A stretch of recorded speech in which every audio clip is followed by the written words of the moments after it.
It wasn't until after midnight that we heard the chains. At first, it was faint, a metallic clicking that seemed distant, almost like it could have been the wind, but it grew louder and closer until it was unmistakable. This was something new, something that didn't fit the rules. "Here's how they go. Remember," he said, his voice low and steady. Her skin, pale and waxy under the faint light, clung loosely to her bones, too loose, sagging in folds as though her flesh was simply draped over a frame that was barely holding it together. Just like that. Then much time before they closed, and so I hurried, eyes darting over the shelves. The door chimed again as somebody else had come in, but I didn't bother to look. The wind rustled the orange and yellow leaves at our feet as we walked, and you could hear them tumble along the pavement. But before we could move, something shifted in the shadows behind Mr. Mallow. I couldn't see it at first, just the movement, but it was something dark, and then slowly as my eyes adjusted I began to make it out. It was Mrs. Josh shot us a look, trying to play it cool, but I could see the tension in his jaw. I had been right. Blood dripped from their severed heads, landing on the tile floor with a soft and rhythmic clipping. There was no reason to be freaked out by some weirdo in a All Hallows Eve 3 costume. They were in a All Hallows Eve 3 costume, a creepy red latex devil mask which had a large pointy nose and a cartoonish wide smile which reached ear to ear. They were handed down because bad things had happened. We got away from the doors and windows of the house and sat huddled in the living room. But something about them made the hairs on the back of my neck stand up. And that's how it goes here. My breath caught in my throat as my eyes scanned around the house. I stared at the door, half expecting something to come crashing through at any moment. If a candle is burning in the window of the old abandoned Anderson cabin up the hill, stay indoors no matter what. It wasn't just about the candy. All Hallows Eve 3 in our town was a big deal. Slowly, I made my way toward the sound and the direction of the kitchen. What if something's really wrong in there? What if they need our help? Josh whipped around, glaring at me. I stood frozen in shock, every muscle locked in place as my brain struggled to process the nightmare in front of me. At first, I wasn't able to comprehend if what I was seeing was real or some twisted hallucination. I saw both of them. Go check. At first glance, she looked almost normal, just an old woman sitting down for a quiet meal, her thin hands resting limply on the table, as though she had been waiting for someone, waiting for us. As though she had been waiting for someone, waiting for us. The chains fell silent. The world felt quieter and heavier. I couldn't get rid of that feeling sitting in my chest, like something bad was coming for me. "I'm not going up there, you freaking weirdos," Ethan said. He tried to sound casual, but I could hear the edge in his voice. I didn't stop until I was halfway down the street, gasping for breath, my hands shaking as I fumbled for my phone. Not the drip of a sink, but a heavier, thicker drip. And then I saw him. No exceptions, no excuses. I stepped inside and the smell of beer and sweat hitting me immediately. Josh let out a strangled gasp, his voice barely a whisper, and he grabbed at my sleeve. It wasn't a man, it wasn't anything that I could name. But before any of us could move, the door opened wider. "Yeah, man, you never come to anything." He was standing at the edge of the woods and just where the trees meet the clearing. "You boys are just in time." I wandered aimlessly, searching for any scraps of a costume. He just stared into the fire, gripping the gun tighter. "Trick or treat," Josh said weakly, his voice cracking. Dad held out the basket, his hand shaking slightly. And through it all, the candle in the Anderson cabin burned bright, flickering in the distance like a beacon of death. But somehow we made it. Mallow's face. Isaac let out a breath. The party doesn't start until 10. It was a rapid, frantic pounding as if whatever was out there wanted in, now. My heart stopped. I had been dodging the question all day. It was the one that forced us to interact with whatever stood on the other side of that door. He shoved past us, bolting down the steps and back toward the street. Ethan and I were right behind him, not looking back. I flipped on the hallway light and headed for the stairs, planning to just crash in my room and forget about the whole night. But something stopped me. Not for more than a second. The Mallow house loomed ahead of us as we made our way closer to it, sitting completely dark. Mallow's twisted body. But it stuck with me, clinging to the back of my mind like a nightmare that I couldn't shake. The police chalked it up to some kind of gruesome home invasion, but I knew the truth. Not something, someone. Like they were squinting down at you. The dare, the challenge. Come on, bro, you're not getting out of this one. A single knock, loud and deliberate. Dad stood up, just like every other year. After a couple more beers and some awkward small talk, I made my excuses and I slipped out. I just wasn't in the mood anymore. Yo, you coming tonight or what? I sighed. I felt something cold run down my spine. Ethan took a step back, muttering under his breath. A smell, an odd smell, almost like copper thick in the air. I rounded the corner into the kitchen when I saw the outline of something. The chains came next. The aisles were nearly bare, but I kept looking, feeling the pressure of time build. Suddenly the music cut off, leaving the store in an uncomfortable silence. A sound. The sounds of giggling, the wind blowing through the trees, the occasional shriek from someone who got spooked by a fake ghoul on somebody's lawn. It felt like All Hallows Eve 3 in its purest form. After a few blocks we made our way to Franklin Street. Now Franklin wasn't like the other streets. It had the biggest houses, old Victorians that had been there for over a century. They always went all out for All Hallows Eve 3, each house trying to one-up the other with elaborate decorations and bowls filled with full-sized candy bars. Derek glanced at his watch. Alright, well, we're heading out. And then what? Get murdered. Man, I just want to go home. She kept coming, crawling, scraping, inching closer and closer.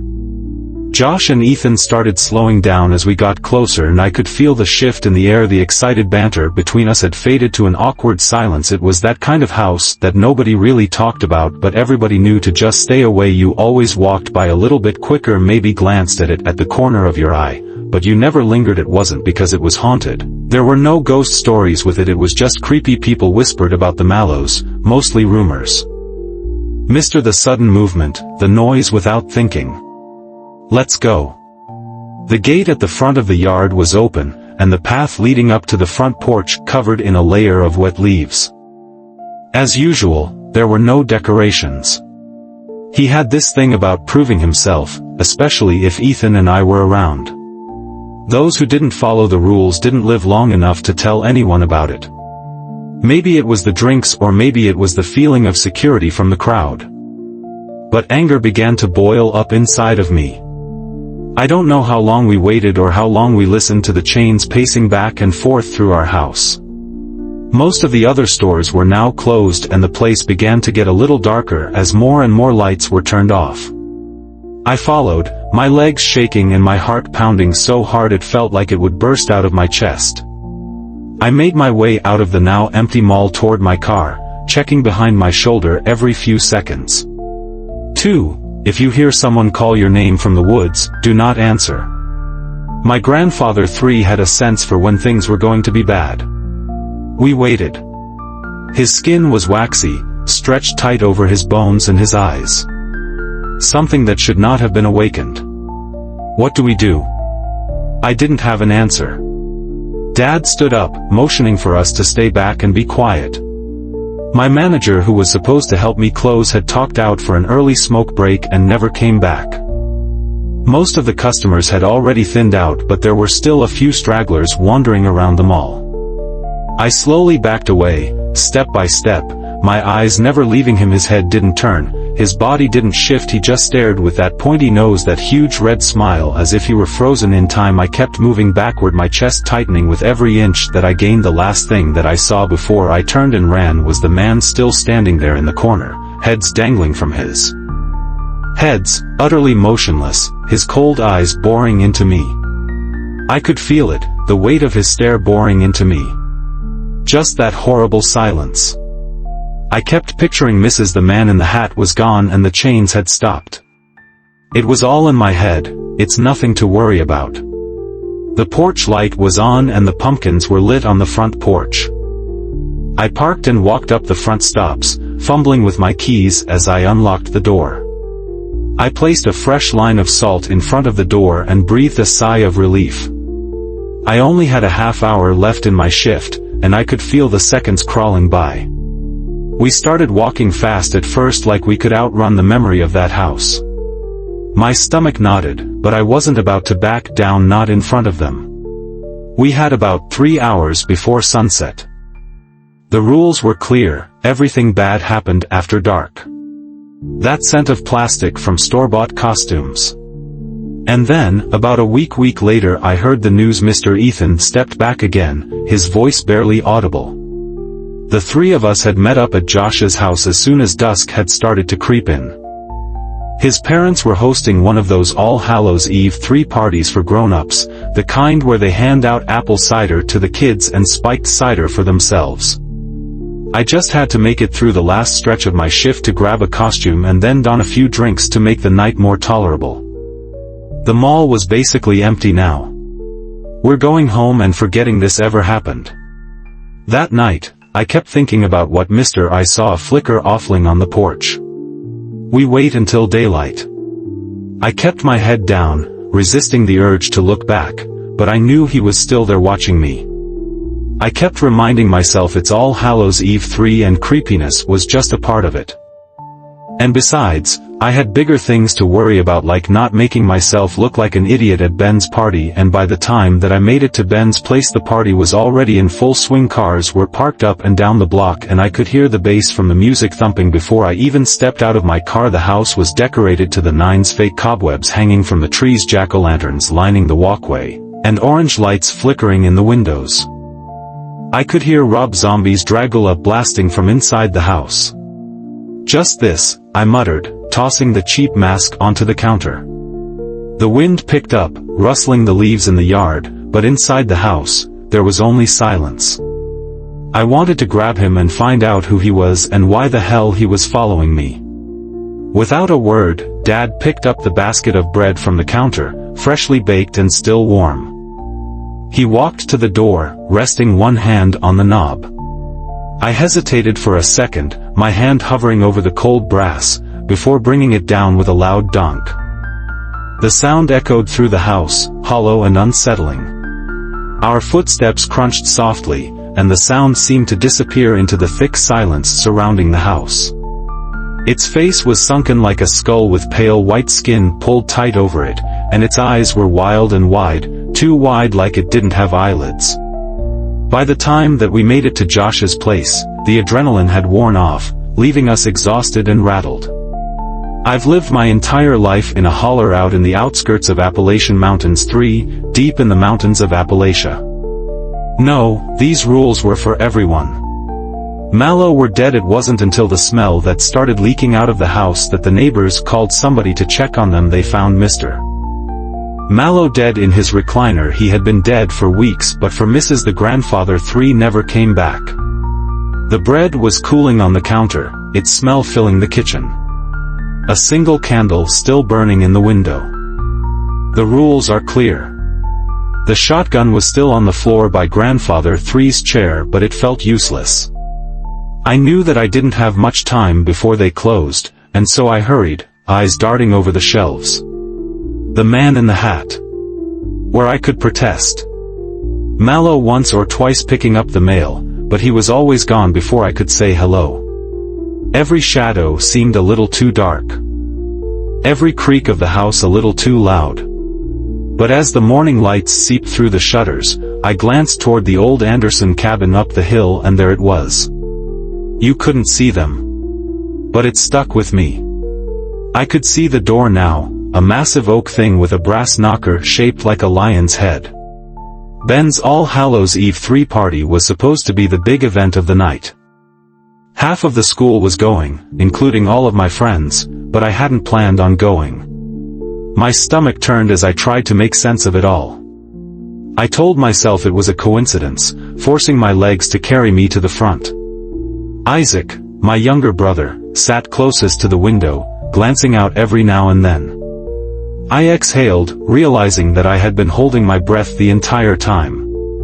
He never moved, and somehow that was worse. The air felt different, charged. Eventually we heard them go back outside. Slowly we left the bedroom and quietly closed and locked the front door. We had on our last-minute costumes and nothing fancy. He knew we all did. All except for one, the Mallow house. Everyone in town knew about the Mallow place. It was creepy all year round, not just All Hallows Eve 3. The house had been built sometime in the 1800s, 3 stories tall with an overgrown yard that looked like it hadn't been mowed since before I was born. The owners, Mr. Stay Put, he muttered, picking up the basket with his trembling hands. Maybe it was disbelief, maybe shock. This place doesn't have neighborhoods, doesn't have sidewalks, and most definitely does not have trick-or-treaters on All Hallows Eve 3. All Hallows Eve 3 isn't a holiday here. Hell no, man, no way. For a few heartbeats, there was no sound, no movement, and then footsteps. Slow, heavy footsteps retreating from the porch. He didn't flinch. The figure, that devil mask, that long, pointy nose and wide smile. I wanted to scream to Ron, but I was frozen in fear.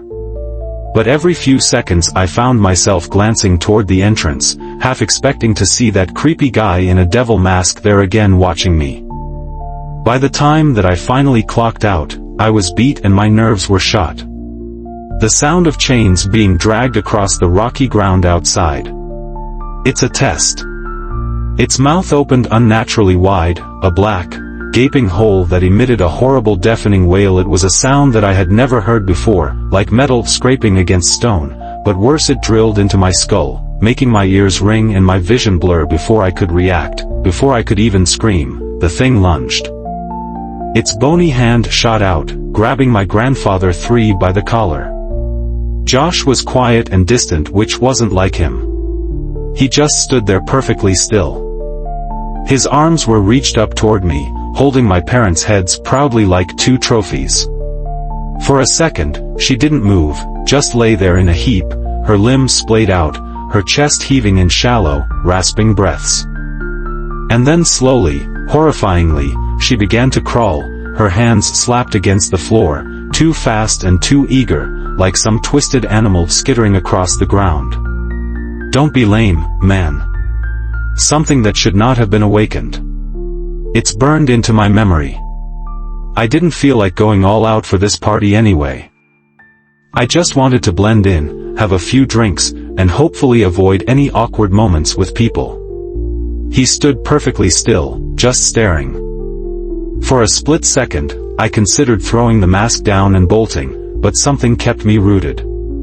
The pounding had ceased. You didn't show up last year either. Every minute felt like an hour, every sound made my heart leap into my throat. I pushed open the door and stepped inside, a chime sounding, ringing loudly in the nearly empty store. But I couldn't tear my eyes away from her. The chains dragged right up to the front door, the metallic clinking echoing in the silence. My fingers barely worked as I dialed 911, my voice trembling as I told the operator what had happened. When the police came and arrived, the house was empty. It felt so pointless, but at least I wouldn't show up to Ben's party without something. The cashier rang it up slowly, the beeps of the register cutting through the heavy silence. Mallow, they found her body upstairs in a chair rotting. My legs were locked in place, my mind screaming at me to run, but my body just wouldn't listen. She was getting closer too fast, her hands slapping against the floor, her joints popping and grinding with every jerking movement, and her face, it was rotting, decaying, skin peeling away from her cheeks in thick, wet strips, revealing the gray flesh beneath. The stench hit us then, thick and rancid, the unmistakable smell of something long dead, something that had been festering in the dark for far too long. It was a relief to get back to my car and leave the noise and chaos of the party behind.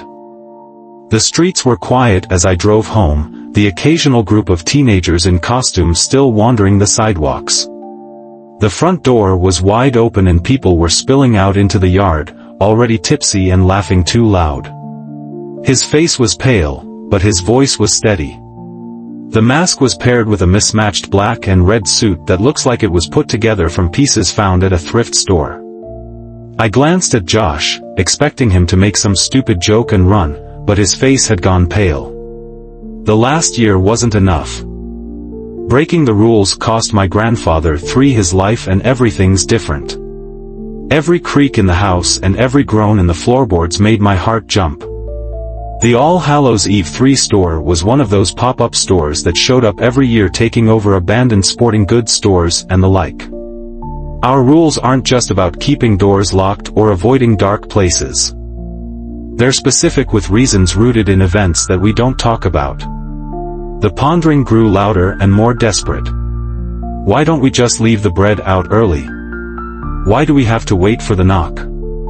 Dad's face was pale and his eyes were hard.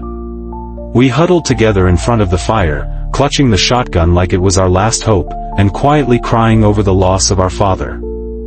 The pounding on the door never stopped. It had been a while since I had done anything fun, and even though I didn't have a costume, I could always grab something cheap from the All Hallows Eve 3 store on my way. It almost felt like the rules weren't enough anymore. Instinctively, I glanced over my shoulder, half expecting to see him, the man in the devil mask, standing at the entrance, following me still. But there was nothing. It's not like you have anything better to do. The bread tumbled out, he knocked the basket against the doorframe and lost his grip. The bread tumbled out, scattering across the porch. Mallow had never told anyone. The way that they were just standing still watching me began to eat away at my nerves. I was about to tell him that we're closed when he turned slowly and deliberately and walked away. Her head lolled to one side and neck bent at an impossible angle, and her body seemed to deflate, slumping lower as if gravity was pulling her apart, piece by piece. Slumping lower as if gravity was pulling her apart, piece by piece. As I turned the corner, my heart lurched. There he was, the man in the devil mask. Mallow. He looked even older than I expected, more skeletal. My stomach lurched, but I couldn't tear my eyes away. The man, the devil, was gone. I could hear the door creak shut behind us, but no footsteps followed. He usually couldn't stop running his mouth, but now he just mumbled answers and kept his eyes down and didn't crack a single joke. Ethan left early, muttering something about having to help his grandfather with some yard work, but I knew that he just wanted to be out of there. He was wearing a vampire costume complete with fake blood dripping from his mouth. No one even wanted to get close enough to tear it down. Not really, no one's body was supposed to look like that. At first, I assumed it was a last-minute shopper, someone probably killing time before heading to a party. I shook my head and got in my car. He had been following me the whole night, maybe longer, watching and waiting for the perfect moment. He had wanted me to see, to know. I couldn't shake the feeling that she had been watching us, not just looking at us, but really seeing us, like she had marked us somehow. It was a dumb thought, but it stuck with me all night. The whole thing felt like we had stumbled into something that humans weren't supposed to see. "That'll be 10.53, the cashier said, snapping his gum, finally glancing up at me. He was tall and thin, a wide-brimmed hat casting his face in shadow. Well, I guess no one's home. What the hell was that all about, I thought. Just some creep messing around probably. My brother was baking bread, already anticipating roll number 2, the one that we hated the most. "You've got time," Ben interrupted. I wasn't sure that I believed Ben about having a good time, but I was locked in now. When the candle burns in the Anderson cabin, you stay inside. Whatever was out there was angry, angrier than anything that I had ever felt before. "We just wait," I whispered, my voice barely audible over the noise. But they stood completely still, facing me, not moving. Not browsing, not shopping, just standing there. But as the morning lights seeped through the shutters I glanced toward the old Anderson cabin up the hill and there it stopped. "Did we use enough salt this year?" Isaac asked quietly. The coroner said that she must have been dead for at least a year. That couldn't have been her.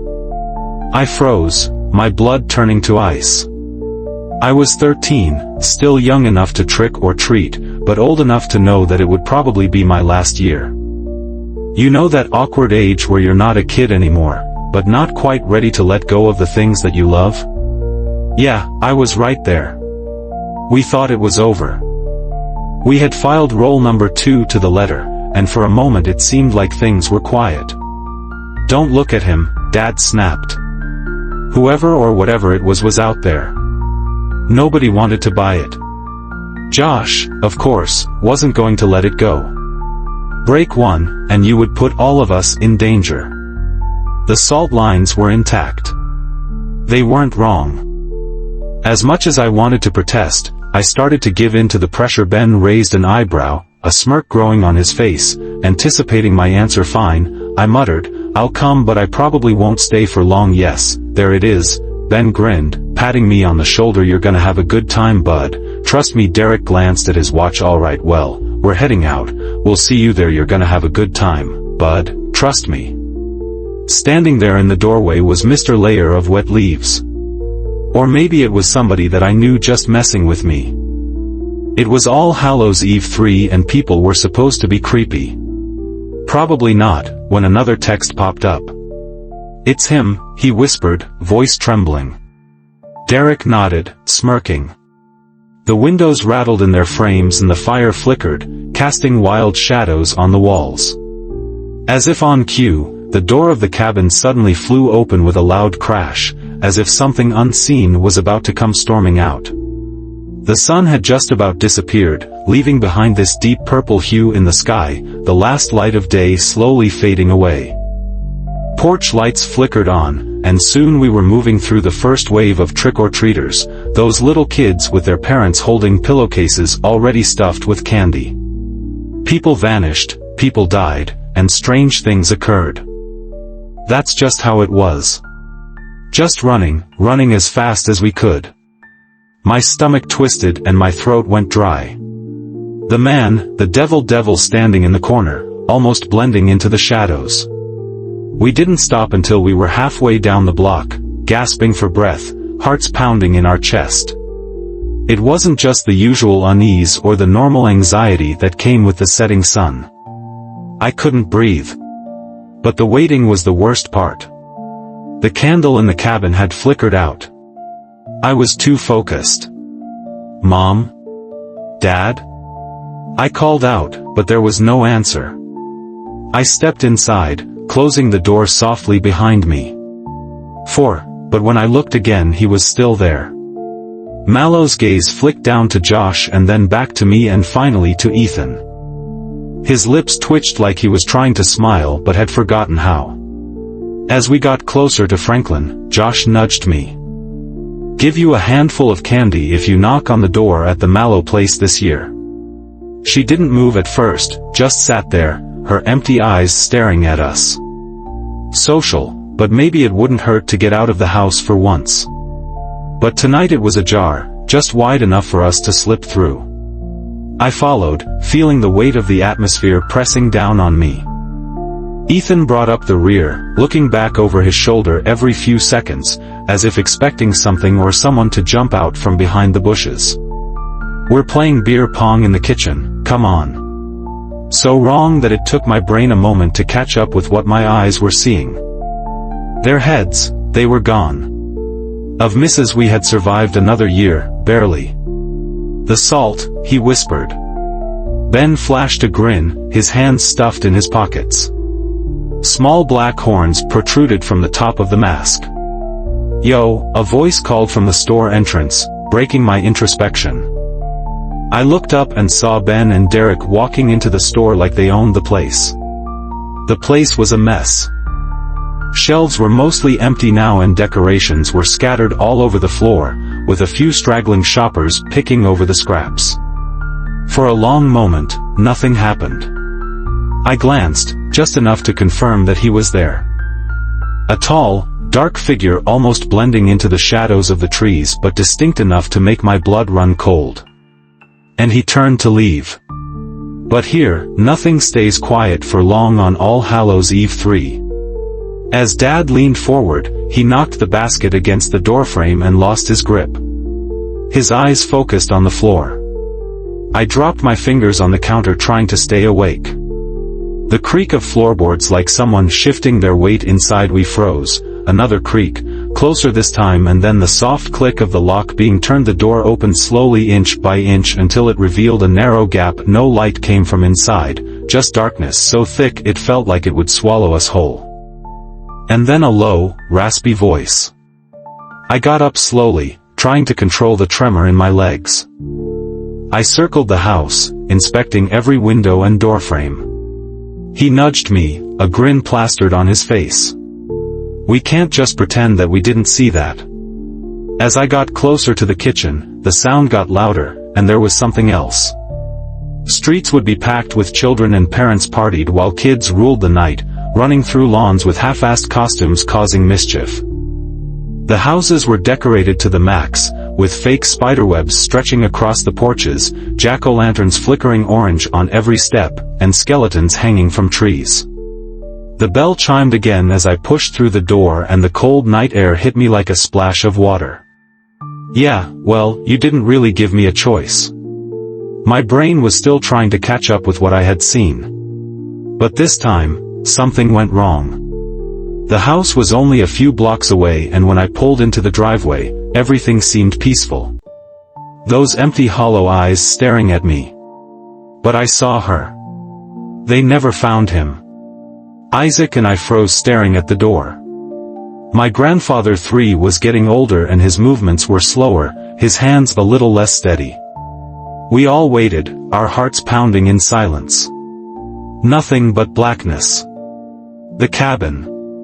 Guys, let's go, now. By the time the first light of dawn broke over the mountains, these sounds had stopped. That cocky grin that he always had was gone, replaced by the look of a scared child. I swallowed, my mouth dry. Every year that house stood there untouched by All Hallows Eve 3 spirit. No pumpkins, no lights, nothing. The excitement of the night had soured, curdled into something dark, or something that we didn't want to talk about. Josh's parents were still in the living room when we had barged in, laughing with their friends, oblivious to what had happened. The first time that I broke a rule, I learned why they exist, and I'll never forget it. Isaac and I exchanged a nervous glance as Dad approached the door. His steps were slow and measured, almost robotic, as he disappeared out of sight. Not really, I said jokingly, raising my voice to be heard over the music.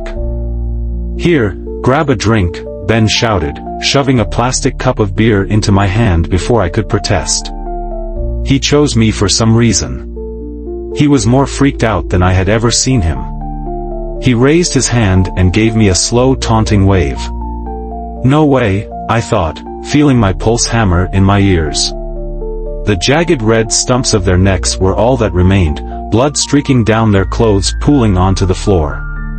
The sound was horrible, and for a moment, all I could hear was the sound of the dripping in my own heartbeat. Her legs seemed to twitch, her knees jerking unnaturally beneath the table as her whole body started to fold in on itself, collapsing in slow motion. Her back arched, her spine pushing out against her thin skin, the bones grinding and popping as if they were breaking apart, rearranging themselves in ways they weren't supposed to. That wasn't normal, he said, his voice flat. There's no way that was normal. What do we do? Ethan asked, his eyes wide, darting between Josh and me. We just can't leave it like this. What if somebody else goes there tonight? That wasn't just some crazy old people, that was. Josh cut him off, his voice hard. We're not doing anything. Ben's living room was packed, people in costumes, some elaborate and some as half-assed as mine, dancing, drinking, and yelling over the playing music. Hey, you actually came. 3. I could feel it, a presence, something cold and evil creeping through the house toward us. Eventually, I must have fallen asleep, but it wasn't restful.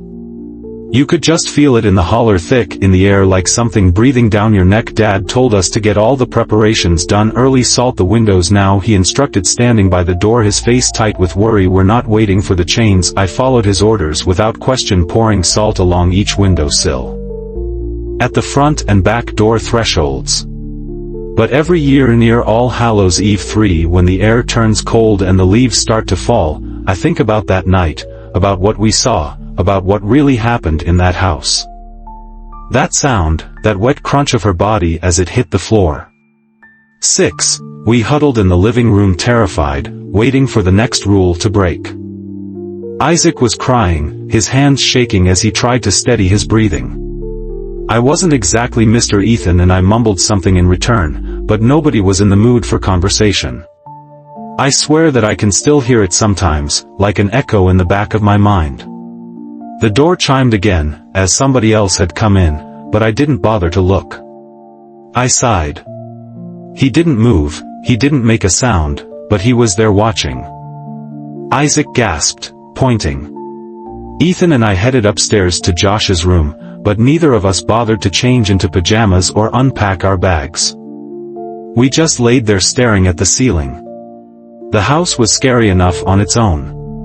The chains continued to scrape outside, dragging closer and closer, but we didn't dare open the door. It stood hunched over, far too tall to be human. Its limbs were unnaturally long, its skin pale and stretched to tidal for bones that jutted out at odd angles. Look, I started. I'm just tired, and I don't even have a costume, and I don't even have time to. I watched them leave the store, their laughter fading as they disappeared out of the mall. I exhaled sharply, tension easing from my shoulders. A single knock, slow and deliberate. Slowly he raised one hand, motioning for us to come inside. But then I saw it, the way that her body sagged like something inside her was giving way, crumbling. I locked it, my hands trembling so badly that I could barely turn the key. As I was counting the minutes to clock out, something caught my eye near the entrance. A person stood there, just outside the store, facing me. I'm terrified that at any moment I'm going to see that mask again. I didn't blame him. All I could think about was that guy. The chains outside the house dragged back and forth, a constant reminder of the horror that waited just beyond the walls. They looked hollow, empty, shadows casted around them like two black holes. The rules aren't just there to be followed. The moment he crossed the threshold, the air seemed to thicken. We didn't sleep, we didn't dare move from the living room. That was last All Hallows Eve 3, when my life was forever changed. My throat went dry and my stomach twisted into knots. What the hell was he doing here? How did he follow me here? I blamed, half expecting him to disappear like a trick of the light. Did they look like they wanted to help you? That was messed up, man. I'm not going back there, and you shouldn't either. It's not our problem. I opened my mouth to argue, but the look in Josh's eyes shut me up. He wasn't being a tough guy anymore. He was scared, I mean really scared. And maybe he was right. What could we even do? Call the cops and tell them what? Ethan was biting his lip, his hand shaking. I could still see the faint glimmer of that dim porch light, but otherwise it was just another shadow on the street. Ethan was the first to speak, his voice shaky. He stood at the far end of the aisle, illuminated by the dim, flickering light. He was standing in the living room just beyond the edge of the crowd, perfectly still like he had been at the store. That was, in fact, the last year I ever went trick-or-treating. We didn't say anything for a long time, just stood there gulping down cold air, staring back at the Mallow house, expecting something. I'm terrified he's going to come back for me this All Hallows Eve 3. I handed him the crumpled bills, my hand shaking slightly as I grabbed the change and shoved the mask into a bag. Without another word, I made a quick escape toward the exit. They had probably gone to bed already. 5. If you hear chains dragging on the ground, sprinkle salt on all the windowsills and door thresholds within 1 minute. But I could see it in his face that he saw it too. I still remember that All Hallows Eve 3 night like it was yesterday. even though it was the fall of 1998. And I can't shake the feeling that this All Hallows Eve 3 will be worse. Josh was the first to break. Mallow was even more of a mystery. Some said that she had dementia and was shut up in one of the upstairs rooms. We were all too busy replaying what had just happened and trying to make sense of it. Even with the sun beginning to shine and the birds beginning to chirp, the sight of that candle filled me with a primal fear. We have to wait until the candle goes out before we can go outside, before the night is truly over. And Mrs. My best friends, Josh and Ethan and I had made plans weeks in advance. Mallow's twisted body. Josh, ever the brave one, was the first to step inside. No, not her face, but her mask. It was about who would back down first. We ran out into the cold night air toward the edge of the woods where we could still hear Grandfather Three's faint cries, but before we could take more than a few steps I saw at the candle a single flickering light in the window of the old Anderson cabin. My blood ran cold. We had come outside when the candle was burning. I grabbed Isaac's arm, pulling him to a stop. "Wait," I whispered, voice shaking. But then we heard it again. Isaac's face turned pale. I glanced back at the Mallow house, half expecting to see them standing there watching us, or worse, chasing us.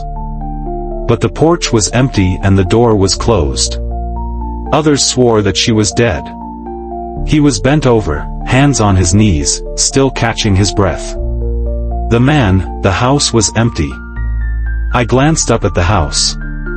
That night, I swear that we saw her moving, walking, and staring at us with those dead eyes. I didn't believe in ghosts, but I couldn't explain what we saw. Josh wouldn't talk about it, neither would Ethan. We all just went back to our lives pretending that it didn't happen. But it stayed with us, lingering in the back of our minds, a memory that we didn't want, but couldn't shake. The town boarded up the house and left it to rot. I set my drink down and pushed through the crowd, trying to keep him in sight. The clock on my phone felt frozen at 7:30 p.m. Dad didn't need to ask who. I scanned the room, my heart pounding in my chest. People were laughing, talking, and dancing like nothing was wrong. I thought about telling Ben, but what could I say? That some weirdo in a devil mask had been following me around all night? You would just think that I was paranoid. I needed to calm down. I told myself it was just some guy playing a prank, maybe somebody who had been at the mall earlier and recognized me. It's not tradition or superstition, it's survival. Ben appeared out of nowhere, clapping me on the back hard enough to nearly knock me over. Mallow began to shift, slowly, horribly. I turned and ran. Outside, the man in the hat stood at the tree line, unmoving as the night crept on. My parents' house was only a few blocks away, and when I pulled into the driveway, everything seemed peaceful. I mean, we all did. In one terrifyingly quick motion, he yanked him off the porch, dragging him toward the woods, the sound of his body scraping against the ground, his muffled cries, and the creature's horrible wail all blurred together into a scene of pure terror. I think I saw Mr. Just a handful of families in dense, unforgiving woods. It wasn't All Hallows Eve 3 without doing something a little stupid, right?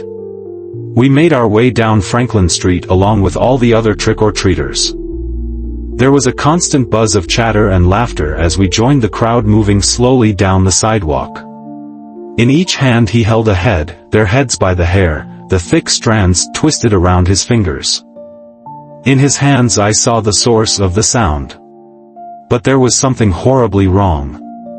I could feel the dampness in the air now, the earthy smell from the neglected garden mixed with the scent of old wood. Mallow were an older couple who never came outside. I think I saw Mr. I kept glancing at the windows, expecting to see the figure in the hat or hear the drag of chains. Either way, nobody had seen her in years. That scent of plastic from store-bought costumes. I looked up and I looked at it. The way that she moved, the way she looked, the image was burned into my mind, and I felt vomit forming in my throat.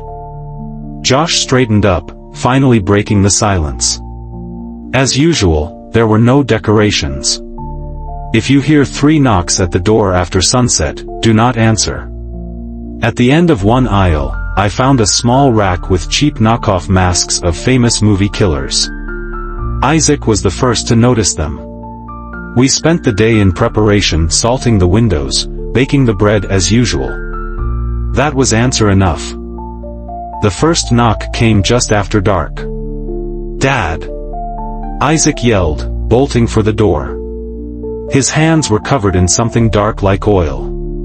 Every October, around the second week, the rules went up on the fridge. We lived by them. "We're playing beer pong in the kitchen, come on." But not the single knock, and not the 3 knocks.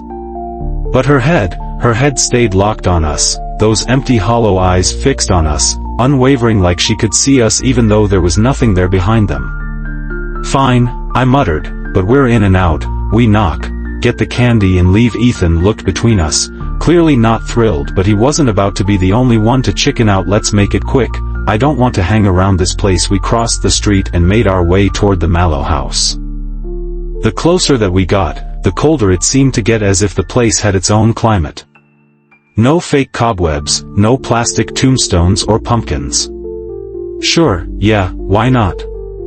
I followed him into the kitchen where a crowd had gathered around a table lined with orange plastic cups. Somebody had set up a fog machine and the room was filled with swirling white mist, making it hard to see more than a few feet in front of me. I took a swig of beer and tried to relax. It was a party after all. We played several games and the beer had begun to do its job with loosening me up a little bit, and I was actually starting to have fun for a moment. I even began to question myself on why I didn't go out more. But just as that thought had occurred, out of the corner of my eye, I saw him again. That's what it looked like. And if you're smart and you don't ask questions, sometimes it's better not to know. All Hallows Eve 3 here has always been terrifying, but last year was different. A mask stretched too tight over something rotten underneath. When I woke up the next morning, my skin was slick with cold sweat and my heart was still pounding. We didn't talk about the Mallow house the next day. The porch creaked under our weight as we climbed the steps. My grandfather 3 always said they came from my great-grandmother's time when people came to these mountains from Scotland and still believed in the old ways. Whether it's spirits or something else that's out there, or things just too old to name, All Hallows Eve 3 night here has always been a game of life and death, and each rule existed to give you just enough of an edge to make it through until morning. I reached out and grabbed the knocker. I just stared, frozen in place. Dad didn't answer. For a second, the normalcy of it all made me feel unhinged, like maybe we had imagined the whole thing, but I knew that we hadn't. It's All Hallows Eve 3. I stared at the screen, my finger hovering over the keyboard. I left soon after, walking back to my house in the cold autumn sunlight, but the daylight didn't help. We stayed inside as sitting together in the flickering light of the fire, listening to the sound of the chains until the first light of dawn broke through the windows. We had made it through the night. Her mouth hung open, jaw unhinged, but instead of words, a wet gurgling sound bubbled up from her throat, thick and coating, like she was trying to speak but something inside of her was broken. I couldn't move, I couldn't breathe. Isaac and I were jittery pacing around, double-checking everything. With my grandfather 3 getting older, we felt a greater pressure to take it upon ourselves to prepare. The sky had darkened faster than usual, clouds rolling in from the west, blotting out the last rays of the sun. By the time the dusk fell, the fire was burning low and the house sat in darkness. Dad sat in his usual spot by the door, of the shotgun across his lap. She was almost at the door now, her gnarled fingers reaching out toward us, clawing at the air and reaching out for us. Suddenly, her body convulsed, her back arching violently as her whole frame shuddered, and then she collapsed again, her head hitting the floor with a sickening crack. But she didn't stop. The longer we sat there, the more anxious we became. Every time I turned around, I expected to see him in his devil mask, standing there and watching me. That thing. Man, it was perfect. We never knew who or what it was, but we knew that if you didn't offer bread, or if you dared to look, it wouldn't be good. By late afternoon, the house was fortified. I remember one specific year, years back, when All Hallows Eve 3 night fell on a full moon. Isaac looked at me, eyes wide with terror. Isaac screamed first. And the air, it had that crisp bite, just cold enough to see your breath when you exhaled, but not so cold that you needed more than a sweatshirt. You could smell the damp earth, the fallen leaves, the chocolate, and a little something else. She was twisting and contorting, her limbs bending into unnatural angles as her body crumpled lower and lower, until she finally poured out of the chair, hitting the floor with a dull thud. The quiet was almost comforting after the noise of the party. Mallow or what was left of her, we stood frozen at the door, eyes locked on the sight before us. Mrs. I could hear it just outside, scraping against the wooden steps of the porch, but I knew the salt would hold. It always did, or so I thought. Isaac was the first to notice it. We had forgotten to resalt the front door threshold after going outside. The wind from the open door had disturbed our salt line just as I was about to rush toward the door to result it. I heard the chains and a creaking against the door. It sounded as though a heavy weight was slowly leaning against it. I knew that we didn't have time. I began to back away, motioning to Isaac to go to the bedroom. Isaac screamed as the door burst open. We ran into the back bedroom, hearts pounding, breathing coming in ragged gasps. Don't look. They were sitting at the table side by side like they had been waiting for me. My phone buzzed in my pocket, a text from my friend Ben. Only something was wrong. Ethan turned to leave. Just the empty store and a couple of people loitering on the sidewalk. I didn't stay at the party long after that. Now, my family took them seriously, and not just in a keep the kids safe kind of way. I pulled the plastic hockey mask out of the bag and slipped it over my face. I'll go if you go. Waiting for what? Why had they opened the door for us? I tried to push the thoughts away, but they wouldn't leave me. I hesitated. Mallow, we're an older couple who never came outside. What good would it do against something like that? But the night was far from over. He shot me a look, wide-eyed and terrified. The fire, our only light. We have to go, I shouted, dragging Isaac back toward our house. We scrambled inside as the door shut behind us. He waited until they had faded completely and then shut the door quietly, locking it tight. Nothing had disturbed them. A slow, steady drip. He didn't move. If you hear a single hard knock, open the door, but do not look at who stands there. Hold out a basket of freshly baked bread and wait until you hear the footsteps leaving to shut the door. He was sitting at the kitchen table, and so was my mom. I looked away quickly, heart hammering at my chest. But deep down, I was feeling that familiar pull.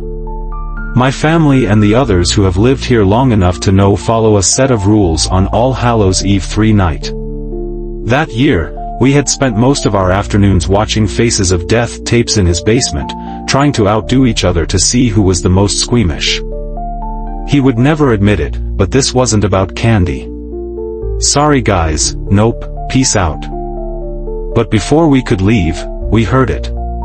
And fourth, a constant reminder of the horror that waited just beyond the walls. I was terrified that I would wake up and she would be standing over me. I shook it off, trying to refocus on closing this door and getting out of there. When we had reached the gate, we paused. The iron bars were rusty and the gate itself hung crooked on its hinges, like it hadn't been opened in years. Mallow's body moved, like a puppet with tangled strings. I'm going to bed, Josh muttered, not even bothering to say goodnight. I swallowed hard, heart pounding in my chest. We were safe for now. He was big, much bigger up close, and his posture was unnervingly calm. We didn't dare look. And Mrs., and if you're smart and you don't ask questions, they're there to keep you alive. I didn't sleep well for days. I safely made it to my car, now fully convinced that the person or whoever it was simply messing around with me. I brushed off that feeling and headed to the All Hallows Eve 3 store to pick up a costume for the party.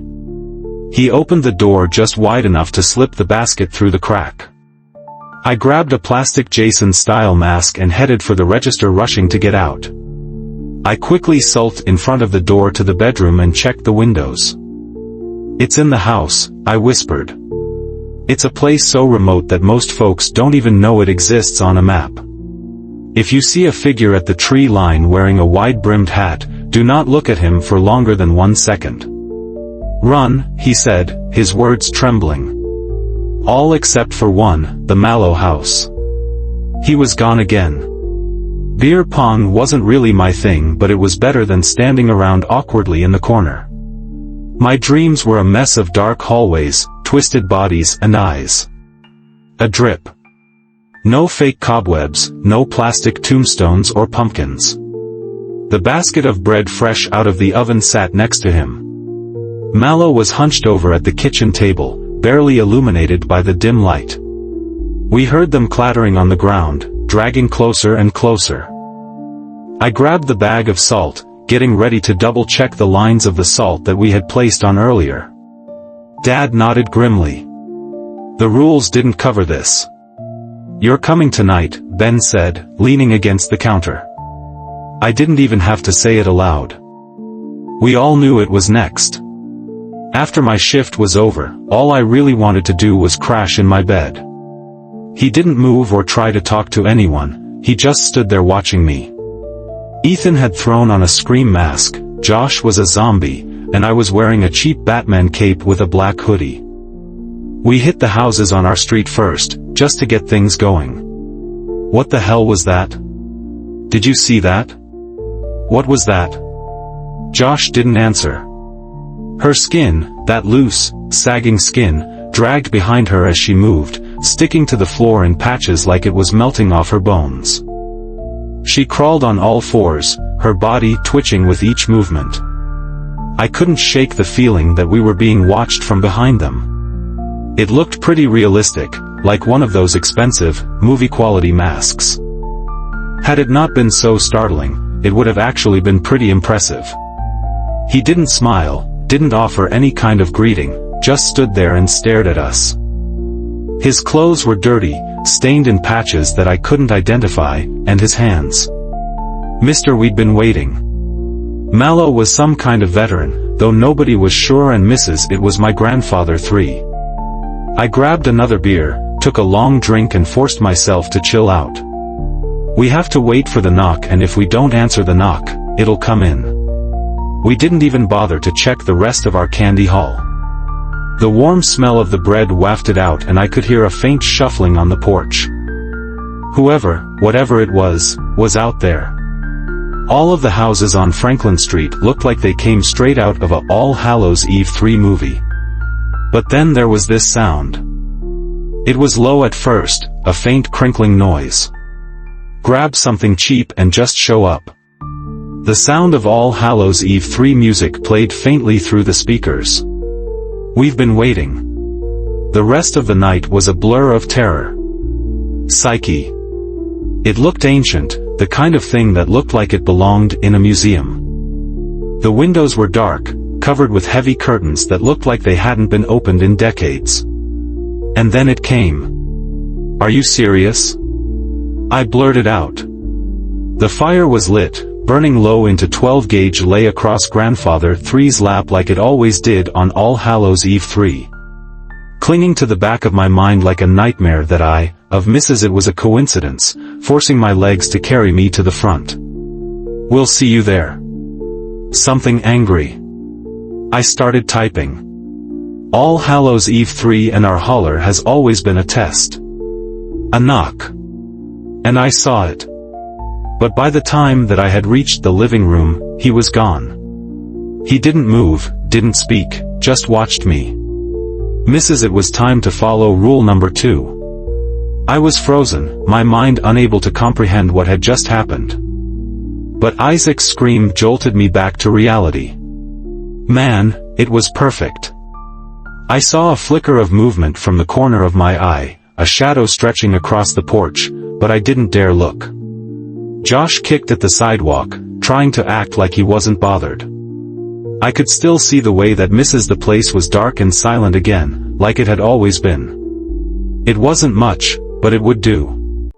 A hulking Victorian with peeling paint, a sagging roof and windows that seemed too narrow. As always, I stared at the floor, focusing on the sound of crackling fire, and trying to block out the sense of dread that had settled in my gut. He opened the door a crack, just enough to push the basket through without seeing whatever waited on the other side. These rules didn't exist for no reason. I was working the closing shift at Footworks, the shoe store cramped into the far corner of the Chapel Hills Mall. All Hallows Eve 3 was supposed to be a night of fun, but instead, I was stuck stocking sneakers for minimum wage. Come in. It was All Hallows Eve 3 after all. We all knew it, but nobody said anything. We just followed the rules like always, hoping that that would be enough. But it didn't need scary decorations. The cashier barely looked up from his phone as I approached, too busy scrolling through his phone. My skin crawled as I sensed the man in the devil mask moving closer, his eyes locked on me. I started mentally checking off the closing tasks, sweep the floor, hash out the register, routine stuff. I felt my chest tighten up. The table, once warm and familiar, was now soaked in it. Mallow had said. I laughed it off. They're there to keep you alive. But nothing happened.